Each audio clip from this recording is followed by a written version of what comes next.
Hi, everybody. Good morning. If you're on the West Coast, if you're East, good afternoon. I'm Aubrey Bergauer, and we are here with week 2 of 10 on a series about how the narrative is changing in classical music, changing in arts and culture, more broadly than that. And this is all brought to you by LinkedIn as part of the Creator Accelerator program. So just a big thanks to LinkedIn for hosting this for us. And welcome to everybody joining who's just logging on right now. If you're watching this after the fact later, welcome to you too. And the point of this whole series is to say that despite how much our industry is in need of change, the change is happening. And that shift, I just see it so prevalently now. And over the past 5.5 years that I've been making content, we see changes in the conversation, changes in the issues that have come to the forefront. So each of these weeks of this series is diving into one of those topics. Today's topic is customer experience.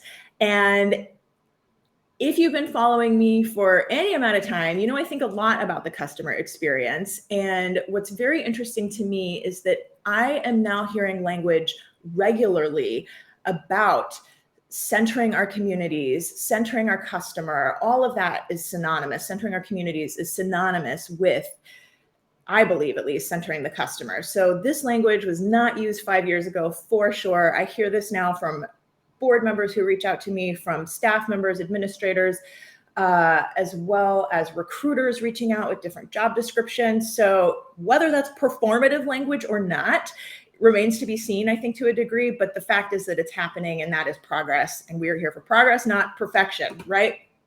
So the stat I cite all the time when I think about the customer experience is that of first-time buyers, this is true for symphony orchestras, of first-time attendees, 90% of those attendees never come back again.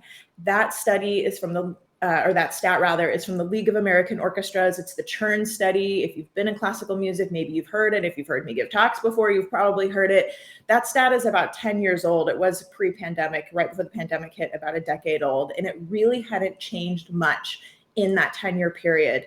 So just as I'm sharing my own sort of fixation on customer experience, that's the stat that really got me hooked. And when I was leading the California Symphony back in 2016, customer experience in that stat is one of the first things that really set me on this path of why is this happening? Why is that stat a thing in our industry? Why are 9 out of 10 first timers never coming back? So I just remember thinking, if we can get that one statistic changed, there is money on the table, and it's going to make a difference for our organizations. So that began for me a journey that eventually became the Orchestra X project.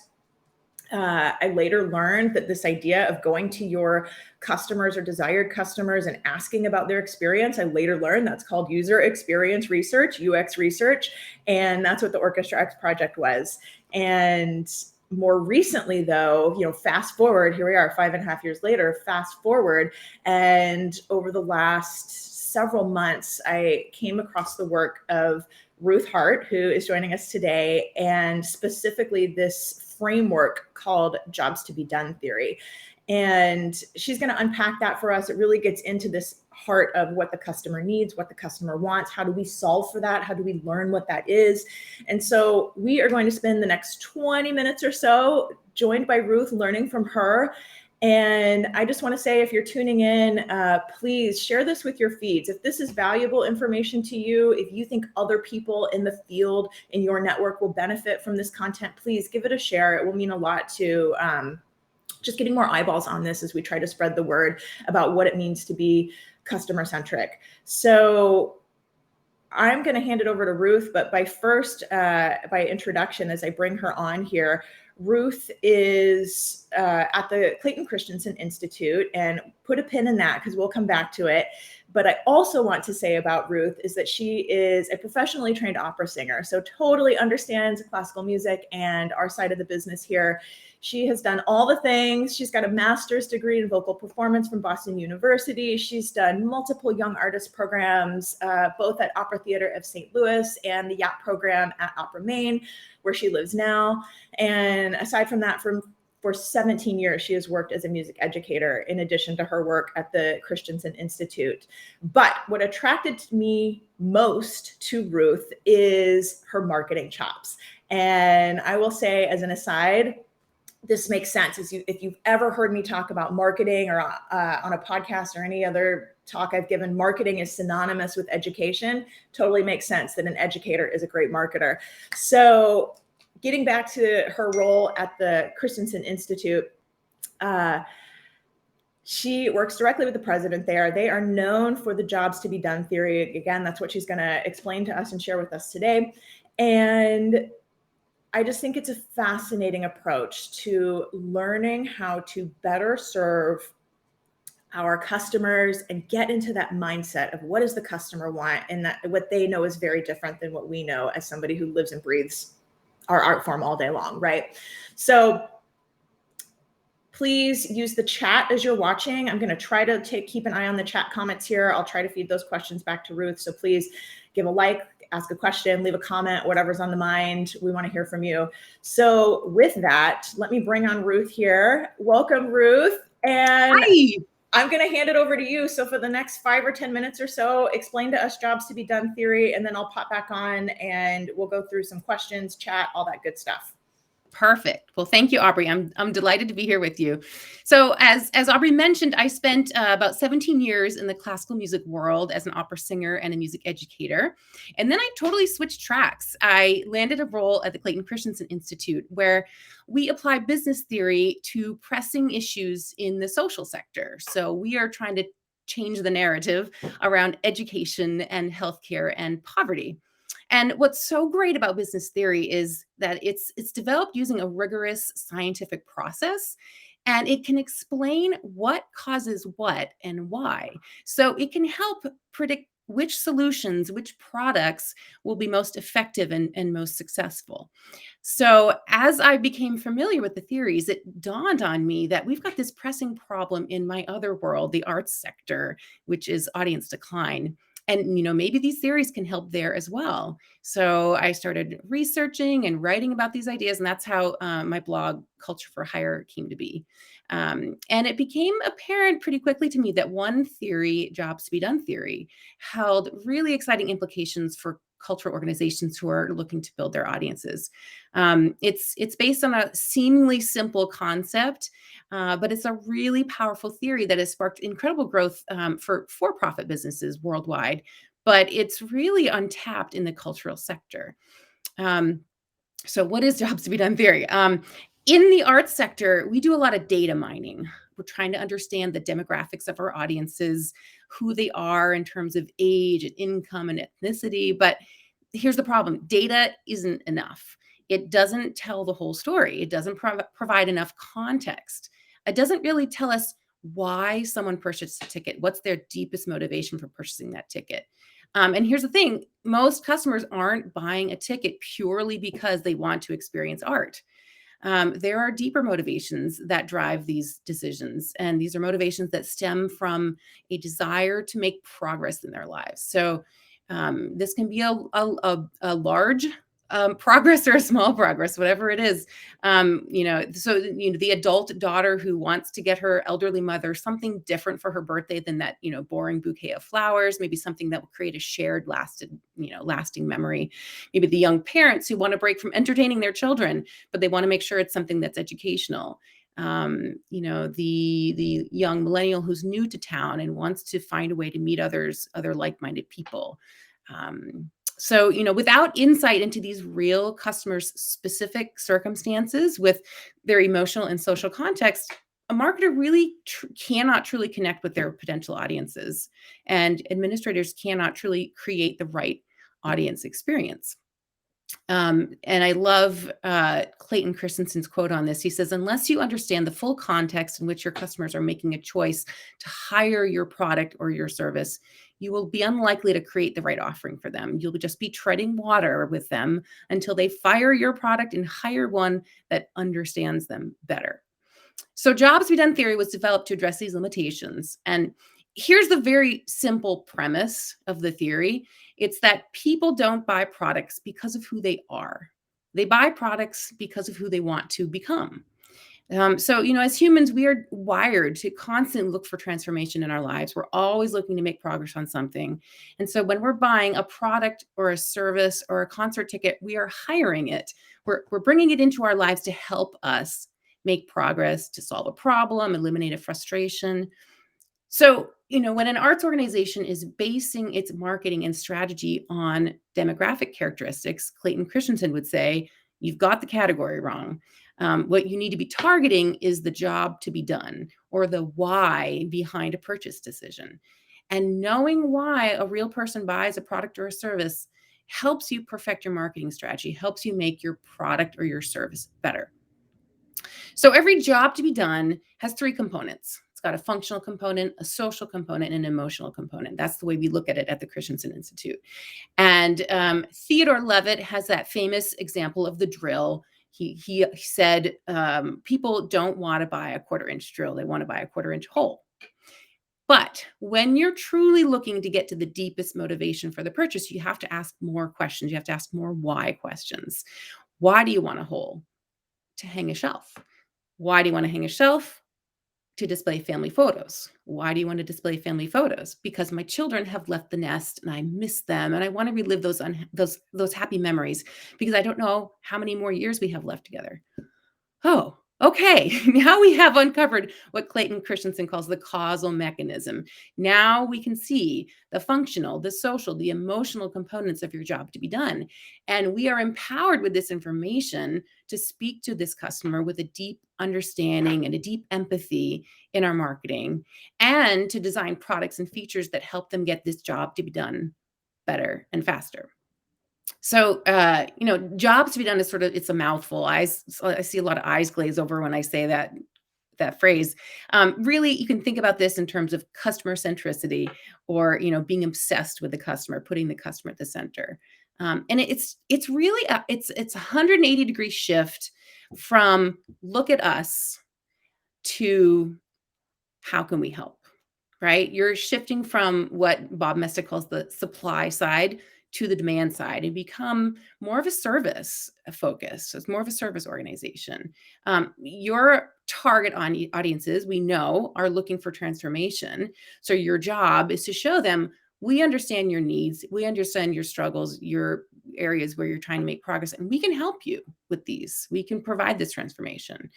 So what does that look like? You got to get out there. You got to have these deep conversations. You got to identify what these needs are and use that information to create really empathetic content. And I think what organizations find when they make that shift is you're suddenly freed up from that really sort of icky feel of having to sell. And suddenly you have become a service organization, right? You're, as a marketer now, your job is connecting the customer with something that will help them because they can choose anything for this particular job to be done. There's a whole assortment of different things that they could choose from. And your job is to say, look, we can help you the best with our offering. So you're no longer selling tickets and now you are asking, how can we help?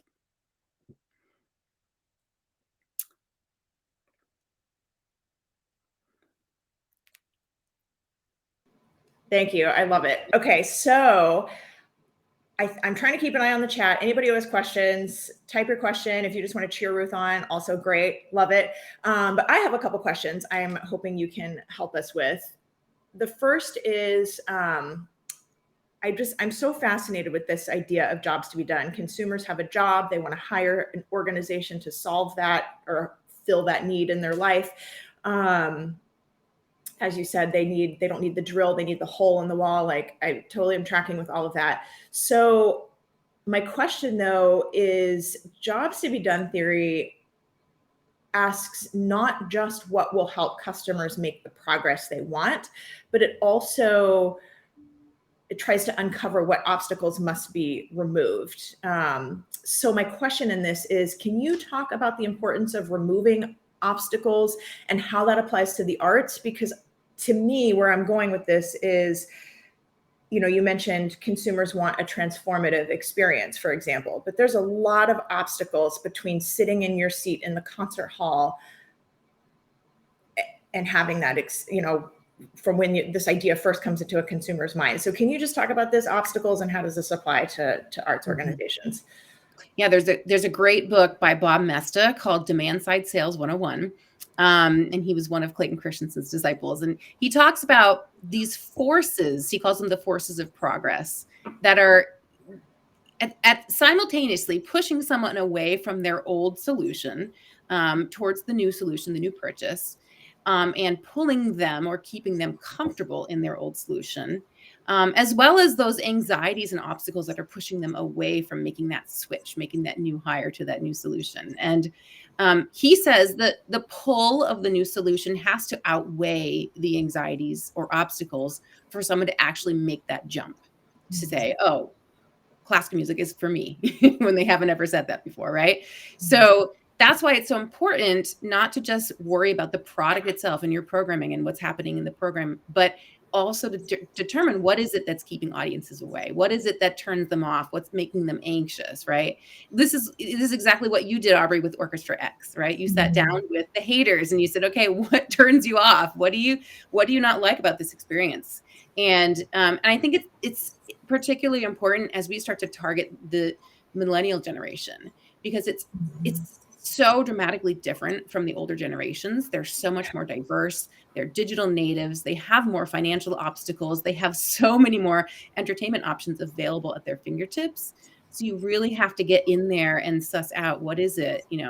Is it, the formal rules around how to behave, when to clap? Is it, questions about what to wear? Is it the fact that you cannot be attached to your phone because that you're going to get the side eye from the older generations in the audience? So I think those are really important things to tackle. Yeah, all of that definitely came out in our Orchestra X project. As you know, it was just a lot of, all these, I always say now, it's everything tangential to the experience. Like the art is what we do best. That is the transformative part, but it's all these other things. Yeah, what do I wear? How do I find my seat? How do I find parking? How do I know what to wear? So much stress and anxiety was around all that. Anyway, so yeah, I'm just really interested in this idea of how do we remove the barriers, the obstacles. Okay, next question I have is, okay, we've been very sort of theoretical about this conversation so far. So let's get tactical. I know we have people watching, whether live now or who will be watching this later, who want to know, okay, if I'm at my organization and I want to become more customer obsessed, how do I make that shift? What does somebody do? And maybe different levels of seniority within the organization maybe have different options available to them, but I'd love to hear for somebody saying, what's my next step? What do I do? Mm-hmm. Yeah. And I think there's a lot of low-hanging fruit where you don't have to start out by like sitting down with 100 customers, right? You can start looking at your website and saying, okay, am I framing everything from the customer's perspective, right? I think in your marketing and on your website, rather than telling your readers how talented your musicians are, how beautiful the music is, start to show your readers how your offerings can transform them and transform their lives or transform their world, right? So, for example, will they be able to feel more socially connected by attending? Do they know about the health benefits of listening to music? Are you partnering with a local nonprofit to shed light on a pressing issue in your community that your audiences are passionate about? So these are the things to highlight rather than, your glowing bios or whatever, that sort of egocentric approach that I like to talk about. And I think building trust also, part of building trust is writing in everyday language. It sounds so simple, but you start to really build trust and show empathy when you move away from that really elevated, lofty language, that traditional sort of arts sector language. That kind of language builds a barrier because it's not familiar, it's not relevant to the outsiders. And I'm always looking at this in terms of who are the outsiders and how are we going to get them in, right? Because that's how we grow our audiences. So the outsiders in your community, they need relevant doors into your offerings to help them see that it might be something that can help them transform. They're not going to see that if it's in language, if it's cloaked in something that is unfamiliar to them. So those are a few steps there. Yeah, you've got people cheering you on in the comments right now. Start with why, thank you, yes. Like, oh my gosh, Janet, Allison, thank you guys for saying those things. Okay, so, and I love this too, what you're saying. For first of all, I love what you're talking about the website, because it feels so unsexy so often to be like, well, let's look under the hood and but that's the reality. I really believe it starts there technically as well. And then I was also going to mention what you were talking about with just the language we use, our copywriting. There's research behind this. We first heard this feedback, just as you're saying, from the Orchestra X participants, newcomers saying your website reads like inside baseball, your program book. Look, I have to have a music degree to understand the program notes, like all these things. Like basically they told us, please use plain English that we can understand. We're smart, educated adults. We're just new to classical music. So anecdotally, yes, our UX research totally matches what you're saying. Then I learned there's broader research that supports this as well. And you probably know this, but just for everybody watching, I was so captivated by this. I forget where this study came from, but basically it comes down to humans who tend to use more jargon, technical language, are usually, as a general statement, found to be less secure and confident in what they're speaking about. Like it's almost this facade that we put forward to start dropping these words. And so I think, now that was a study about individual people, but I think when you apply it to brands, there's something there as well. And it just supports this idea of use simple language. It's okay. We can be very confident in what we do as an organization and as a brand. And using consumable language is part of that confidence. So anyways, oh man, I eat this stuff up all day. Okay. So last question for me, and then we're going to move on because I have something fun in store for everybody watching, but last question, and then we'll get to the fun part. And not that this isn't super fun. But my last question is, of all the different organizations that you have worked with Jobs to Be Done theory, whether inside or outside the arts, are there common themes? Is there something that you're always finding like, yep, always this is what customers want at the heart, or at least part of the answer of what customers want, or always this is a roadblock or obstacle? Are there common themes that exist? If not, are there themes? I would say, I think there are differences in terms, whatever community you're working with, you're going to see some differences. But I would say the major theme that always comes out is social connection. I don't know if you've read that book, Together by Vivek Murthy, about it's on the list. I have not, but so good, about the pandemic of loneliness. And it's only gotten worse with technology and with COVID. And I think that is one of the biggest, deepest human needs right now, is how do I connect with other people? And I think art is such a great way to do that. And I think that's probably the biggest theme that I've seen come out of the work so far. Connection. Yeah. I see Vanessa just wrote it in the comments too. Personal connection. Yeah. Yeah. That feels such like a deep need that we all have as humans. Yeah. Love it. Okay. So here we go, everybody. I think this is super fun. As I hinted at, we're going to do a little, I'll call it a game, but it's really show and tell. So Ruth is going to share her screen. We've got some, how shall we say this, sort of marketing do's and don'ts, but we're going to show some examples of, if you don't follow Ruth, you should, just for so much of her content, but this in particular, some ads, real ads in the wild of classical music, and then how to make them more customer centric. So let's see, we've got your screen coming up here. So, all right, Ruth, talk us through it. All right.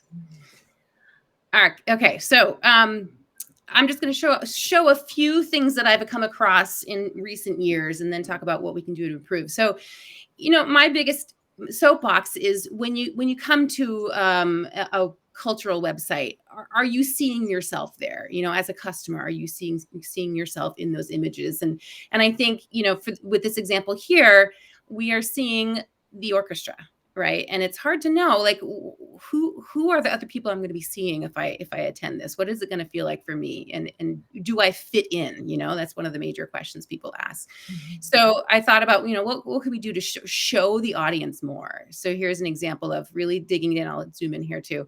Really turning that camera around, and instead of, like I said, that focus on look at us, and all of a sudden you're showing how the audience is transformed by this experience, right? Another example too is just, trying to show the emotion that's brought out by your offering. That transformation that the audience is looking for. If you can find images of your audience that show that, super valuable in your marketing. I just want to chime in and say, Yes. before you move on, I like that you're saying Your Town Symphony. I mean, the idea, we're not trying to throw any of these organizations under the bus, because as we all know, that last ad could have been like any orchestra anywhere. So just to Absolutely. put that out there, Your Town Symphony. And it's so true. You see that everywhere. And it really, it's counterintuitive, I think, to turn that lens around and show the audience, right? But when you start to see these faces and the emotion that your offering brings out, you can really see how powerful that is. Well, and it goes right back to jobs to be done. I'm sorry, I keep interrupting you, but it goes right back to jobs to be done. If we think we're hiring because somebody wants to see orchestra, then showing the orchestra makes sense. But if we think that a customer is hiring us for personal connection, then suddenly these other images start making a lot more sense. So, okay, next example, Chicago Symphony. Yep. So here's this, really lovely dramatic photo of the maestro, which, it's inspirational to a lot of the people who are your loyals, right? Who know who this person is and who value their abilities and their skills and their leadership. But for the outsider, and that's the person I'm always thinking about, what do they know about this person? Do they even care, right? So maybe we try to show the audience instead. And maybe we change the language around, the headline here, rather than saying the maestro returns, maybe we say something more relevant. It's been too long, right? We've been at home on our couches for 2 years. Let's replenish our souls. Yeah. That's that, job to be done, right? We need refreshment. We need replenishing. Here's just another image I found. I think it was Classical Uprising has this lovely image of a child being transformed by the experience of the art they're watching. And just, there's a lot of, I think on social media, you see a lot of sort of vague imagery or vague language on some marketing. But I think if you can really start to dig down and be more specific, I like to talk about how, as an opera singer, every gesture on stage had to mean something, and it had to connect to real emotion, because if it didn't, the audience wouldn't care. And I think the same applies to marketing. Yeah, I love it. Here's an example of, I love this theme of escape into the music. It's a beautiful photo. It shows the audience and the nature. But if you really think about what does that feel like to escape into the music? What's that transformation feel like? I think you can get more specific with an image of a customer and that sensation of being surrounded by music. So that's that right-hand example there. And even the language, be here now, is something that folks who are interested in, self-improvement and yoga and meditation, that's a phrase they'd be familiar with. Here's a tweet, which I think it just needed a couple of tweaks, right? You've got images of these faces who your outsiders won't know who they are, right? So if you can replace it with some customer images of people enjoying a show, and then change that language a little bit to talk about what we've been dealing with in COVID, let's ditch the sweatpants and bring back the magic, and use a hashtag that we're, going to relate to. That's something that those outsiders are going to really resonate with.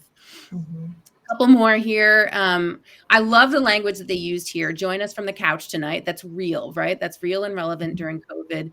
But as an outsider, what am I going to feel when I see this guy with his, lips smushed up against a flute? Is that going to appeal to me? So what if we replace that image with, a couple with a glass of champagne, really cozy on the couch watching that concert, right? Just a little bit of a tweak here in terms of imagery. And here are some actual, these are examples I didn't need to tweak. I thought they were really great examples. I do this every day. I post on my Arts Marketing Hall of Fame. I post examples of outstanding customer-centric marketing. And so here's Emmanuel Music. They're offering something called Musical Sanctuary, where, they're offering just one musician publicly practicing in their space, and you can come and just sit, and you can find some respite and some reflection. And I thought that was great. Here is On Jam talking about escaping the Sunday scaries, right? More relevant language for the outsiders. English National Opera now offers a relaxed performance for those target audiences who, want to be able to make noise and leave and enter the auditorium whenever they want to, get a break in the chill out area. That was really a lovely offering. The other thing about being customer centric is you provide a platform for, featuring your customers. They love this, to see their photos shared, and they can share that with their followers. That is just a boost for their for their social standing, right? And just here's another example of showing the image of the customer. Using emojis, that's something that a lot of people look down their noses at, but for those outsiders who aren't part of this music world, that's how they talk. That's how they relate on social media. And so an emoji on occasion is, I think, not a bad thing. Yeah. Here's I've another personally been on my own emoji journey recently of like, to your point, I was very worried about like my personal brand and what if I'm overly emojied. And then with all of this, it's actually through this LinkedIn program that the data is that no, like live a little, Aubrey, show an emoji. Okay. Yeah. So anyways. Yes, absolutely. Yeah. I think we're running down on time here. So Yeah. Okay. I'll wrap that up. Okay, cool. All right. Well, thank you for that. Hopefully for everybody watching, that was helpful, interesting, sort of helps you get in that mind shift. That's what this is all about, is how this is shifting before our eyes. The narrative is changing. Love an emoji. I see that comment. Question about stock photos, just to get to what Peter is saying. I personally don't think stock photos are a problem. If that's the option that you have available to you, the only option, then that is an option. And that's also a way to like A/B test some of these things too. If you're not sure about an ad with a customer versus an ad with the musicians or something like that, then Ruth weigh in, but my personal 2 cents is, yeah, test it. And then you know what to hire your photographer for later when you want to go all in on it. Fire bullets before you fire cannonballs. I say Absolutely. You can always change that, right? Yeah. Good. Fun game. Very interesting. Good. Okay. I'm glad that you all like that. Okay. So we're going to wrap up here. And I just first want to thank Ruth. Thank you so much for joining us. As you know, I've just been really fascinated with your work, with Jobs to Be Done theory more broadly. And I'm grateful for you spending the time with us today. The feeling is mutual, Aubrey. Thank you so much for having me. Love it. And for everybody still watching, whether live or online later, if you liked what you heard or you learned something, please leave a comment, leave a like. Please follow me if you're not already, if this came into your feed via somebody else. I've got 8 more weeks of this series diving into these different topics about what is changing before our eyes in classical music. So do share this with others. Please spread the word about this series. And next week, we are covering customer retention. So how do we keep our audiences coming back? How do we renew our subscribers? And definitely, how do we talk about developing those loyal patrons into donors? So retention is a big topic changing. I won't get on the soapbox yet. I'll save it for next week. And I've got another guest coming your way that you are going to love. So one more time, thank you to Ruth. Thank you to all of you watching. I see the love coming in on the comments here. So I'm just really grateful for all of that. And we'll be back with you next week. Bye, everybody.